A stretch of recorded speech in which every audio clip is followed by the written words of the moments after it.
Massive battles in video games have always been a spectacle. Not just visually where you see beautiful scenery, but also during gameplay when you participate in them. The series that comes to mind when I think of large-scale battles in video games is the Battlefield series.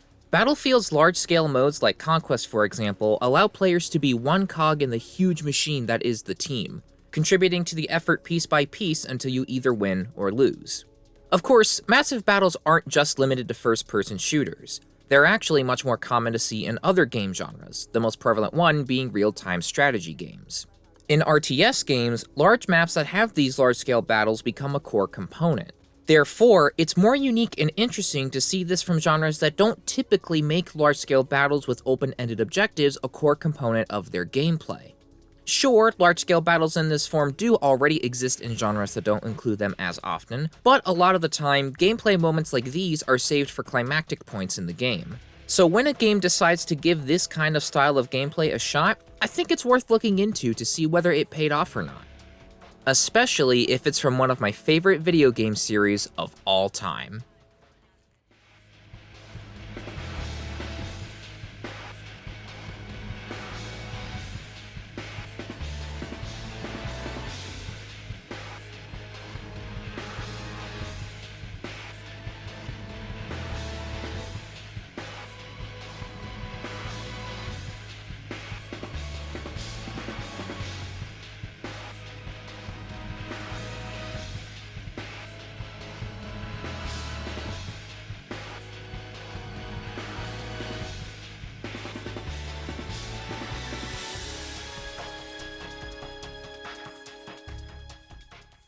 Ace Combat 6 Fires of Liberation is one of the more divisive games in the Ace Combat community.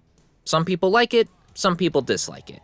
Some people like it for a specific thing or two, while others may dislike it for those same reasons. To give a brief summary of what I think of this game. I do recognize the game's hiccups, such as how the plot could have been handled better, smaller attention to detail stuff like how the lip syncing is way off for the English version.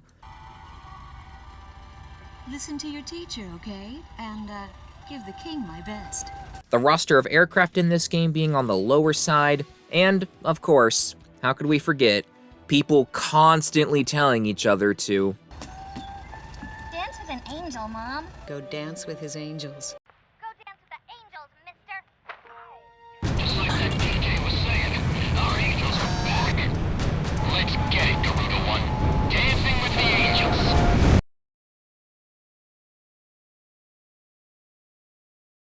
That all being said though, I still like this game, and I owe a lot of what I like about Ace Combat as a whole to this game.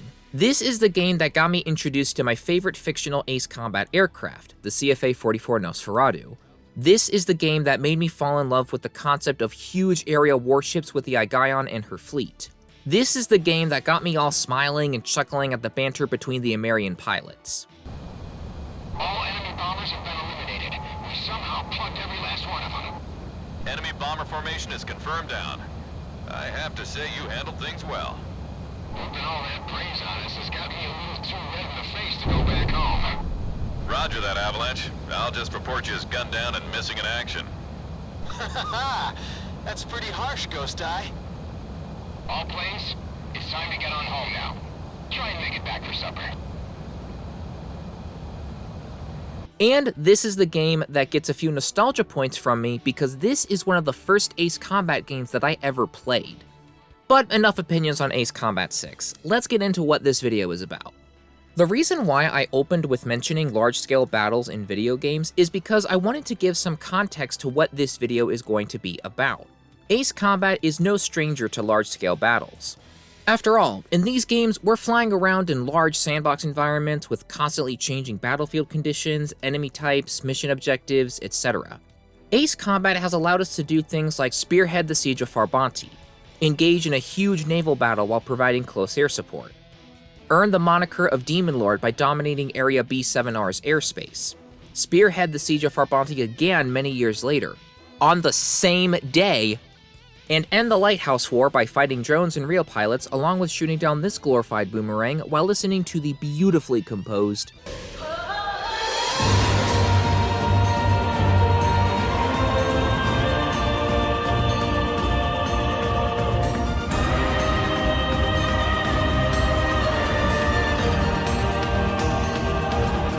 to give a handful of examples. So, if large-scale battles in Ace Combat aren't something new, then what's with this video talking about Ace Combat 6's implementation of them specifically? The reason why I'm making this video is because the large-scale mission approach is what this game is remembered for with how prevalent it is in the campaign. By now, we're used to large-scale battles in video games, let alone flying ones. Or rather, I should say that the definition of what a large-scale battle is in a flying game has changed over the years. When you look at the scale of Ace Combat 6's missions today, they may seem a little outdated compared to today's technology. Graphics look prettier, obviously, and battlefield sizes are larger for the later entries. However, it's that kind of thinking that can prevent you from looking at Ace Combat 6's large-scale battles and appreciating them for what they are. Let's rewind back to 2007, the year in which Ace Combat 6 was released. In 2007, the technology that was on display back then was considered groundbreaking and revolutionary. Keep in mind, this was the first Ace Combat game to be released on 7th generation hardware. And because it was an entire new generation of hardware, this means more can be done with the game, which naturally leads to testing out how much more can be added to it, and is what ultimately drove Ace Combat 6 to take the approach it did to large-scale battles. So, in other words, the standards for what was considered to be a large-scale battle in 2007 may not equal what we think a large-scale battle is today in 2021. Long story short, just keep in mind when this game was made. With the context of Ace Combat 6's Grand Battles approach discussed, let's talk about how this system actually plays out in the game. The Dynamic Mission System, as it's officially called, is the key feature of Ace Combat 6's campaign. Around half of the missions in the campaign here have this system in place, so it better have a good gameplay design if it's going to have such a commanding presence. Thankfully, this system is actually pretty neat and plays out well for the most part, though it does have a flaw or two with it as well. Let's start off with what the Dynamic Mission System does right first, though.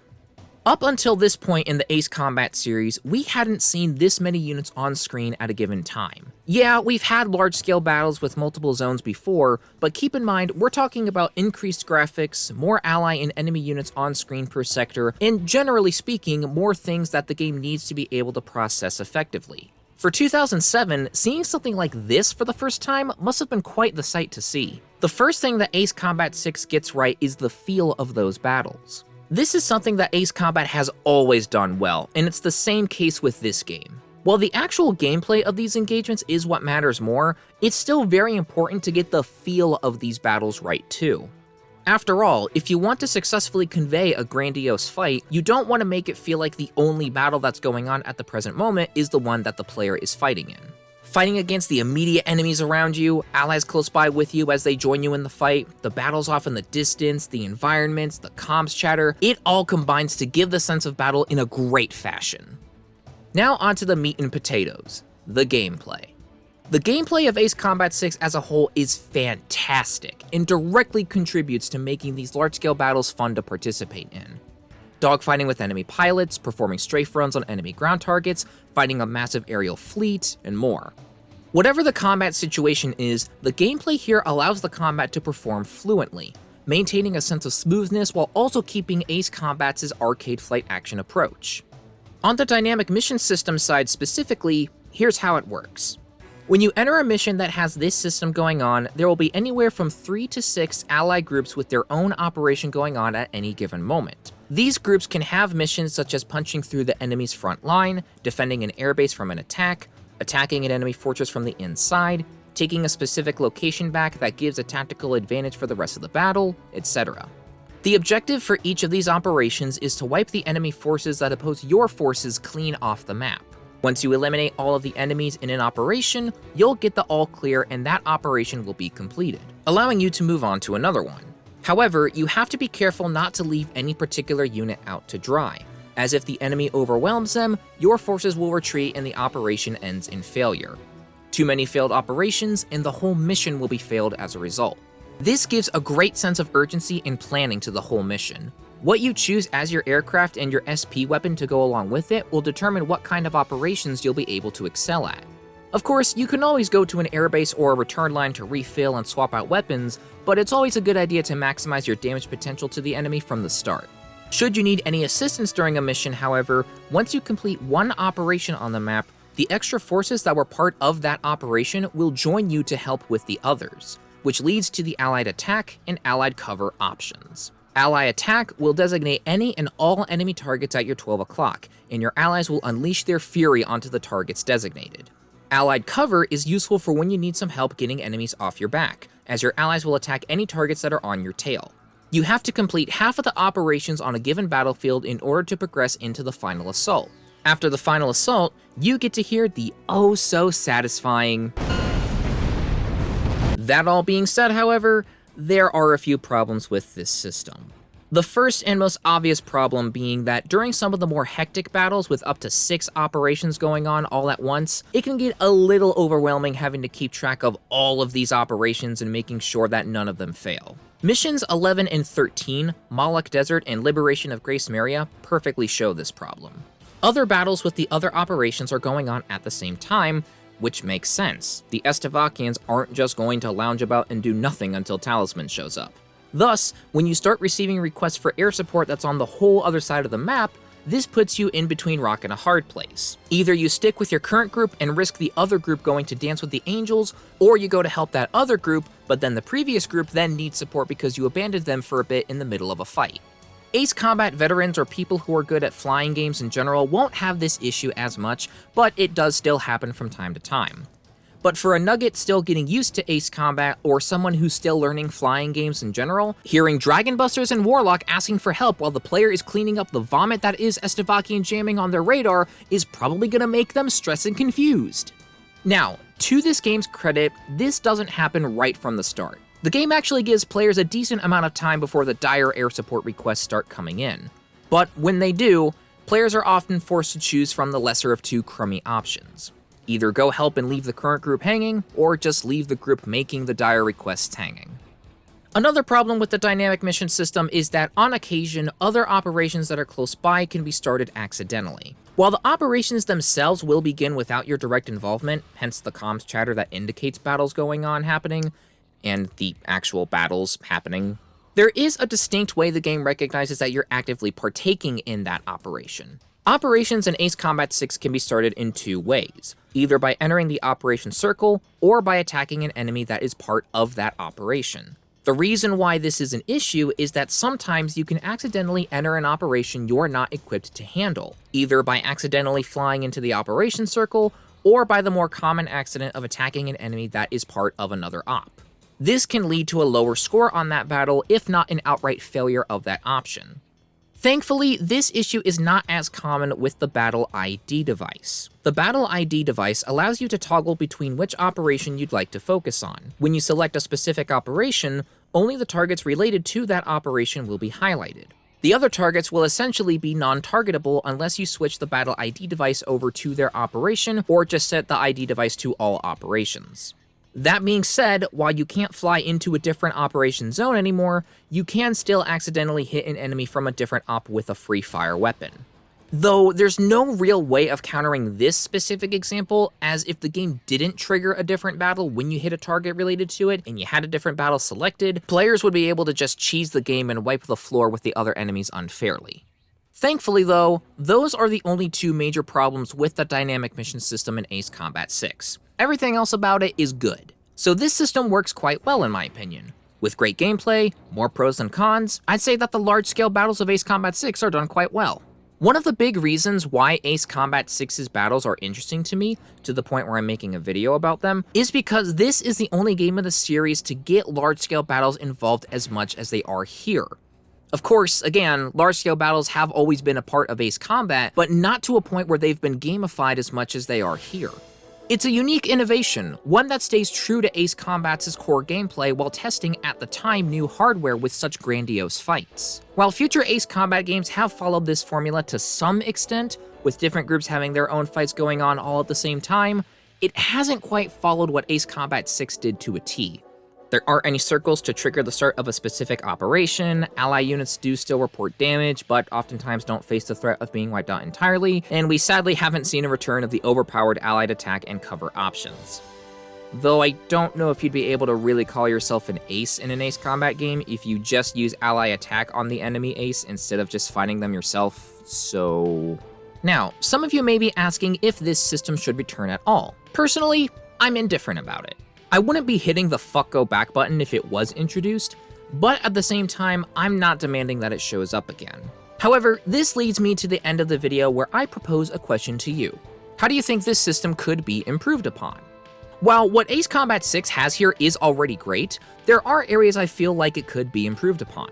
So, if you got an idea or two, let me know in the comments. Let's get a little discussion going. Here, you know what? I'll kick off the discussion with my own idea that I've got. Should Ace Combat introduce this system again, perhaps an implementation of the yes-no response mechanic from Ace Combat 5 could be added here. This could create opportunities for allies to ask things such as what path to take to an objective, when the right time to strike for an ambush is, whether they should hold their position or advance based on whether you're able to help them or not, and of course, funny and witty comments or two can be added in there as well. They got away in the confusion. Roger. Pilot, see if you can find the terrorist truck from up there. Don't let them escape. Roger that. We'll take care of it. Hold on. I don't need you fighters to fire on them or anything. Not even just a little? No! Come on, guys. Really? Did you hear that, Captain? They say we can't shoot them. It seems they want to arrest them no matter what. Of course, this would need to be managed somehow, as constantly seeing this pop up on your screen could eventually become annoying, but this is just an idea that popped into my head while writing the script for this video. It's not fine-tuned to any degree. Let me know what you think of this idea though, and if you have any of your own ideas and want to share them, feel free to do so. With that all being said, this brings us to the end of the video. Thank you all for watching. I hope you enjoyed. If you did enjoy, go ahead and leave a like, and if you like this video, and like the sound of videos talking about video games as a whole, be sure to click that big red subscribe button with notifications turned on so that you can catch more videos like these from me in the future. Until next time, have a great rest of your day, stay safe, stay healthy, and peace out.